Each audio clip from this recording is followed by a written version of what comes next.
In a strategic move that underscores the growing importance of artificial intelligence in mobile technology, Apple has announced a partnership with Alibaba to enhance AI features for iPhone users in China. This collaboration, which emerged on February 11, 2025, aims to leverage Alibaba's expertise in AI and cloud computing to deliver new functionalities tailored to the Chinese market, a significant step as Apple seeks to fortify its presence in one of the world's largest smartphone markets. The partnership comes at a time when competition in the smartphone sector is intensifying, particularly with local brands like Xiaomi and Huawei gaining traction. Apple's decision to collaborate with Alibaba, a titan in the e-commerce and cloud computing spaces, reflects a strategic pivot to integrate AI capabilities that resonate with the preferences and needs of Chinese consumers. According to industry analysts, this move is expected to enhance user experience significantly, particularly in areas such as personalized recommendations and smart home integration. Alibaba's Chief Technology Officer Wang Jian commented on the collaboration, stating, "By combining our AI capabilities with Apple's innovative technology, we can create a unique ecosystem that enhances everyday life for users." This sentiment highlights the mutual benefits anticipated from the partnership as both companies aim to deepen their engagement with consumers through advanced technology. The implications of this alliance extend beyond just product enhancements. It signals a broader trend in the technology landscape where cross-industry collaborations are becoming essential to drive innovation. For Apple, this partnership represents a critical opportunity to not only improve its offerings but also to align more closely with local tech advancements, which are often tailored to the unique demands of the Chinese market. Moreover, this collaboration could serve as a model for future partnerships between Western tech giants and Chinese firms. In an era where geopolitical tensions can complicate business operations, such partnerships might offer a pathway to navigate regulatory challenges and foster innovation in a cooperative environment. Experts suggest that these alliances can also lead to shared insights into local consumer behavior, which is crucial for tailoring products and services effectively. As Apple and Alibaba move forward with this initiative, it will be interesting to monitor the outcomes and how they influence the competitive landscape in China. The partnership not only aims to enhance the iPhone's functionality but also positions both companies to capitalize on the growing demand for AI-driven experiences among consumers. Looking ahead, this collaboration could pave the way for further technological advancements in the mobile space, as both companies explore additional features that integrate AI into everyday applications. The success of this partnership may also prompt other global tech firms to seek similar alliances, particularly in markets where local companies have a strong foothold. As Apple continues to innovate and adapt to the fast-evolving tech landscape, the impact of this partnership is likely to resonate well beyond China's, setting new standards for AI integration in mobile technology. In a rapidly evolving geopolitical landscape, China's ambitions to solidify its status as a global superpower are increasingly manifesting through a blend of nationalist rhetoric and strategic, ideological shifts. Under the leadership of President Xi Jinping, the Chinese Communist Party (CCP) has increasingly adopted right-wing populist narratives that resonate with similar movements in various parts of the world, particularly in Europe. This transformation not only reflects a significant ideological departure from the party's traditional internationalism but also seeks to galvanize national unity in pursuit of what Xi describes as the great rejuvenation of the Chinese nation. At the heart of this nationalist agenda is the concept of the Chinese dream, which is intricately linked to China's historical narrative of overcoming a century of humiliation by foreign powers. Introduced in 2002 but revitalized under Xi, this dream emphasizes national strength and the happiness of the people. Xi presents the Great Rejuvenation as a pivotal moment for China, claiming it is the greatest aspiration for the nation in modern history. He frames this narrative as a call for unity under CCP rule, positing that the nation must collectively strive to reclaim its historical greatness amid what he terms the forest of nations. This ideological pivot has manifested through three prominent themes: national superiority, traditionalism, and anti-foreign sentiment. Xi's administration has positioned China as a superior alternative to Western democracies, particularly in contrast to the United States. The slogan "Rising East, Declining West" encapsulates this worldview, suggesting that China's governance model is more effective than its Western counterparts. In speeches, Xi has emphasized the virtues of China's governance, citing its success in navigating crises like the COVID-19 pandemic and its approach to the ongoing war in Ukraine as evidence of its superiority. Moreover, a revival of traditional Chinese philosophies, particularly Confucianism, has emerged under Xi's rule. Unlike Mao Zedong's era, which criticized these philosophies, Xi's administration embraces them to bolster its authoritarian governance and promote conservative social values.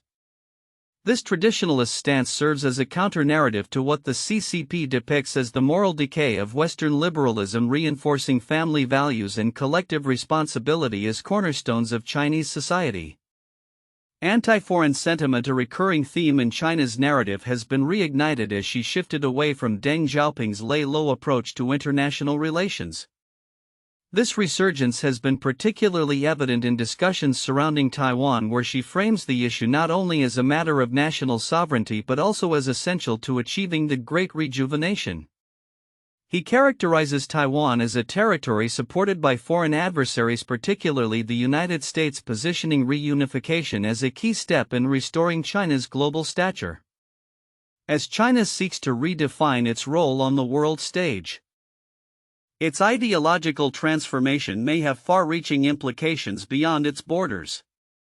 The blend of socialist values with nationalist rhetoric could influence Chinese foreign policy decisions, especially regarding contentious issues like Taiwan and relations with the United States. Furthermore, as China expands its influence in the global south, its narratives may resonate with other authoritarian regimes, fostering a new alignment that challenges existing global power dynamics. In the context of increasingly polarized international relations, the question arises: is the global community prepared for a world in which nationalism is infused with what could be termed Chinese characteristics? As China continues down this path, the implications for global politics and economics will be profound, necessitating a re-evaluation of international strategies and alliances. The unfolding narrative of China's quest for superpower status is not merely a regional concern but a pivotal element in the broader discourse of global governance in the 21st century. In recent years, the economic landscape of the United States has undergone significant changes, particularly concerning its trade relationship with China. As the complexities of globalization become increasingly apparent, a critical re-evaluation of previous economic assumptions is underway. This shift is driven by the sobering realities revealed by a series of studies on the so-called China shock, which has left many economists questioning the efficacy of free trade as initially envisioned. For decades, mainstream economists championed free trade as a universal boon, asserting that while some sectors might suffer, the overall economy would benefit, leading to job creation in expanding industries. However, the aftermath of China's accession to the World Trade Organization in 2001 painted a starkly different picture. A recent analysis published by economists David Otter, David Dorn, and Gordon Hanson highlights the devastating impact of the influx of Chinese imports, which obliterated over 1 million manufacturing jobs and caused significant economic distress in numerous communities across the U.S. The term China shock encapsulates this phenomenon, illustrating how the economic promise of free trade collided with harsh realities. As these economists noted, the adjustment process for displaced workers was far from the seamless transition envisioned in classic economic theories. Instead, many workers found themselves trapped in a cycle of unemployment or relegated to lower wage positions. The adjustment process was wrenching, slow, and scarring, Otter remarked, underscoring the inadequacies of traditional economic models that anticipated a quick recovery and reallocation of labor. As the economists delve deeper into the effects of the China shock, their findings reveal a grim narrative for those directly affected. Manufacturing towns that once thrived on stable employment have experienced increased unemployment rates, stagnant wages, and a rise in reliance on welfare programs. The social fabric of these communities has frayed with heightened instances of child poverty, single-parent households, and substance abuse issues. This stark reality has contributed to a growing sentiment among the American public that tariffs and protectionist measures could offer a solution, even as many economists warn against their potential drawbacks. A recent Quinnipiac University poll revealed that 42% of Americans now believe that tariffs would bolster the U.S. economy. A clear indication of the growing disconnection between expert economic opinion and popular sentiment. This divide is particularly pronounced in the wake of the Trump administration's trade policies, which have stoked nationalistic sentiments and called into question the long-standing commitment to free trade. Otter and his colleagues have observed that the prevailing economic models did not adequately account for the unique dynamics of trade with lower-income countries like China, leading to an underestimation of the adverse effects on U.S. labor markets. Historically, trade among developed nations had not posed the same competitive challenges as the stakes were relatively balanced. However, the emergence of China as a major global player introduced a new dynamic. American workers now found themselves competing against a vast pool of low-wage labor. This stark reality has led to a realization within the economic community that traditional models must evolve to reflect the complexities of modern trade. While the fallout from the China shock has prompted calls for increased government intervention in markets ranging from strategic tariffs to targeted subsidies, there is a nuanced debate about the role of tariffs in fostering economic resilience. Some advocates argue that selective tariffs combined with public investment could nurture emerging industries and support working-class Americans. However, economists like Otter caution against the indiscriminate use of tariffs, warning that they could ultimately lead to higher costs for American consumers and manufacturers. As the discourse surrounding trade policy continues to evolve, it is evident that the economic landscape is shifting. The challenge lies in finding a balance between protecting American jobs and embracing the realities of a globalized economy. The insights gleaned from the China shock research not only highlight the pitfalls of free trade as it has been practiced, but also serve as a call to action for policymakers to create frameworks that genuinely support those left behind by economic transitions. Looking forward, the landscape of U.S.-China trade relations remains uncertain. As discussions surrounding tariffs, trade wars, and economic strategy continue to unfold, the lessons learned from the past will be crucial in shaping a more equitable and sustainable economic future. The complexities of trade will demand innovative solutions requiring a careful examination of the interplay between global dynamics and local realities. In an era marked by increasing geopolitical tensions and rapid military modernization, China's recent announcement of stringent regulations governing the online sharing of military information has raised significant concerns among analysts and observers of the region. Set to take effect on March 1, 2025, these regulations restrict the dissemination of content related to the People's Liberation Army (PLA) and aim to curb the spread of both misinformation and leaks pertaining to military secrets. At the heart of these new rules is a concerted effort by the Chinese government, spearheaded by President Xi Jinping, to bolster national security as the nation seeks to enhance its military capabilities to rival those of the United States. The regulations target a wide array of online activities, particularly those conducted by military enthusiasts and bloggers who have historically provided critical insights into the PLA's advancements, including the unveiling of new weapon systems and troop deployments. The government's crackdown on such activities reflects a growing desire to control the narrative surrounding China's military developments amidst escalating regional tensions. According to a government Q&A accompanying the announcement, the regulations explicitly ban the producing, copying, publishing, and disseminating of military secrets and national defense technology. This encompasses everything from the development of new weapons to the organizational structures of military units that have not been officially disclosed. The comprehensive nature of these rules indicates a broad attempt to clamp down on individual users as well as military information service providers, which include dedicated military websites and social media accounts. David Bandersky, executive director of the China Media Project, noted the popularity of military-related content among Chinese internet users, emphasizing that the leadership is intent on preventing sensitive information from undermining the official narrative. The leadership is clearly keen to ensure that sensitive information and speculation do not undermine the official narrative around the country's military development and capabilities, Bandersky stated, highlighting the delicate balance between state security and public interest in military affairs. James Char, a PLA expert, pointed out that while many of the content restrictions have existed in some form before, the formalization of these rules signifies a shift in how military information is managed online. This may affect individuals' readiness to post such material online the next time they come across troop movements or military exercises in their localities, Char remarked. The implications of this could serve Beijing's interests by minimizing the risk of premature exposure of troop movements, especially in sensitive regions like the Taiwan Strait.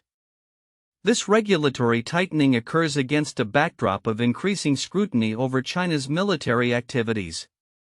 In recent months, the PLA has ramped up its exercises and operations, particularly around Taiwan, prompting a corresponding increase in U.S. reconnaissance efforts in contested waters near China. Reports suggest that the U.S. has intensified its military presence, conducting surveillance operations aimed at monitoring PLA activities, particularly in regions of strategic importance. As these developments unfold, the impact of the new regulations on both domestic and international perceptions of the PLA remains to be seen. The challenges posed by such restrictions may not only limit the flow of information within China but could also hinder the ability of foreign analysts and governments to monitor and assess China's military capabilities effectively. In conclusion, China's new military information regulations signify a notable escalation in the country's efforts to control the narrative surrounding its military activities. As the PLA continues to modernize and assert its presence on the global stage, the implications of these regulations for both domestic audiences and international observers will likely shape the landscape of military discourse in the coming years. The interplay of information control and military transparency will remain a critical element in the ongoing geopolitical chess game, particularly in the context of the increasingly fraught relationship between China and the United States. As the geopolitical landscape continues to shift, the Washington State-China Relations Council (WSCRC) is steadfast in its mission to foster U.S.-China relations focusing on trade and cultural exchange despite the prevalent uncertainties. Founded in 1979, shortly after the two nations normalized diplomatic ties, the WSCRC has become the oldest non-governmental organization in the U.S. dedicated to enhancing state-level trade with China. Its executive director Man Wang emphasized the organization's unique position and extensive experience as a guiding force through these tumultuous times. We are nonpartisan and have over 40 years of work and experience and connections. So that makes us uniquely positioned as a leading organization in the region to navigate the troubled waters ahead, Wang stated. The recent implementation of a 10% tariff by President Donald Trump on all Chinese imports marks a notable escalation in trade tensions, compounding challenges that the Council is working to address. For Washington State, where China accounted for $11 billion in exports in 2023, an impressive 18% of the state's total exports, this escalation could have dire economic implications. The Office of U.S. Trade Representative notes that exports to China supported approximately 27,000 jobs in Washington as of 2022. Trade, and especially trade to China, is really important to Washington State, its businesses and its residents, Wang reinforced, highlighting the Council's commitment to facilitating continued trade relationships. Despite the decline in trade missions due to the COVID-19 pandemic, Wang recognizes the necessity of direct engagement. Seeing is believing, right? So if you want to do business in China or with China, you need to be there to really understand what's going on in China, she explained, underscoring the importance of first-hand experience in navigating the complexities of the Chinese market. The WSCRC aims to counteract misconceptions and foster better understanding through subnational engagement, which Wang believes is crucial to mitigating misunderstandings that can arise from federal-level tensions. The Council prides itself on its vast network, which includes businesses, government agencies, educational institutions, and non-profit organizations. That gave us the needed expertise and resources to help public and private sectors to understand and navigate the complicated landscape, she noted, emphasizing the importance of community collaboration and advocating for constructive policy changes. In addition to its trade initiatives, the WSCRC is resuming its quarterly Washington-China trade reports, which were paused in 2023. These reports are designed to provide accurate and timely information to stakeholders, thereby ensuring that businesses and policymakers are well equipped to make informed decisions as the landscape continues to evolve. Wang also pointed to the significance of educational and cultural exchanges, which serve as vital tools for long-term understanding between the U.S. and China.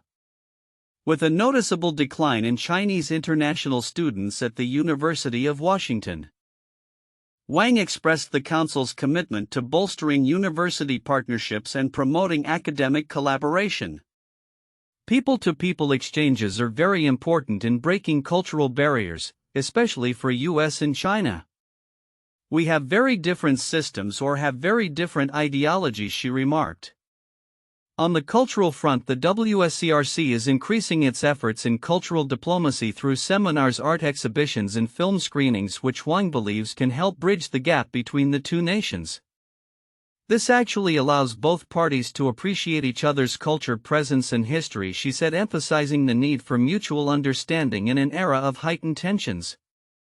As the landscape of U.S.-China relations continues to shift under the influence of domestic policies and global events, the WSCRC remains vigilant in its mission, with an eye toward maintaining and enhancing trade and cultural exchanges. The Council is poised to play a crucial role in navigating the complexities of international relations. By focusing on subnational engagement and fostering people-to-people connections, the WSCRC aims to build a foundation of understanding that can withstand the pressures of political turbulence. As Wang aptly put it, conflicts or tit-for-tat policies can be counterproductive and harm consumers and businesses on both sides without achieving any productive outcomes. The future of U.S.-China relations may hinge on such grassroots efforts as both nations seek to navigate their intricate and often contentious relationship.